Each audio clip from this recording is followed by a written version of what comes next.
పంపించారు. ఒక 4 కాడలకి ఇంత ఆకుకూర. ఇది వండుకుందామన్నా పెద్దగా పనికిరాదండి. కాడలు మాత్రం పనికొస్తాయి. ఇవి చిన్న చిన్న ముక్కలు కోసుకొని వండుకోవాలి. ఇవన్నీ కూడా కాస్త లేతగా ఉన్నాయని చెప్పేసి ఒక పక్కన పెట్టాను. కొన్ని చిన్న చిన్న ముక్కలుగా ఇలా కట్ చేసాము.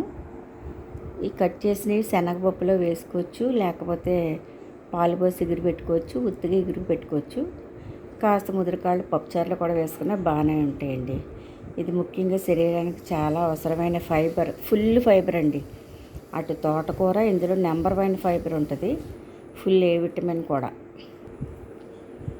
ఇది చూడండి, చాలా మెత్తగా మృదుగా ఇలా వంగితే ఇలా టక్కమని వంగిపోతుంది. ముదురుగా ఉన్నాయి అలాగా వంగవన్నమాట. వీటినే చిన్న చిన్న ముక్కలుగా కోసుకొని ఇలా చిన్న చిన్న ముక్కలుగా కట్ చేసుకుని వండుకోవాలి.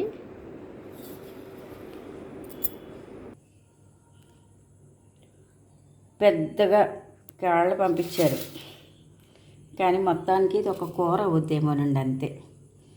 ఇవి పొడిగ్గా కోసి పెట్టినయేమో ములక్కాయల్లో ఉన్నాయి కదా, కాదు, తోటకూర కాళ్ళే. పప్పుచారులు వేసుకుంటే భలే ఉంటాయండి. కొన్ని కష్టమే చేయడం, కానీ మన ఆరోగ్యానికి మించింది ఏదీ లేదు కదా.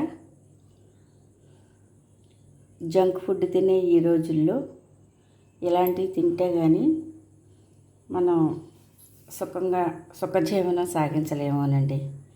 జంక్ ఫుడ్లు వద్దు. పిల్లలకి ఎలా నచ్చజెప్పైనా సరే ఇలాంటి కొంచెం మంచి మంచి కూరలు తినిపించండి.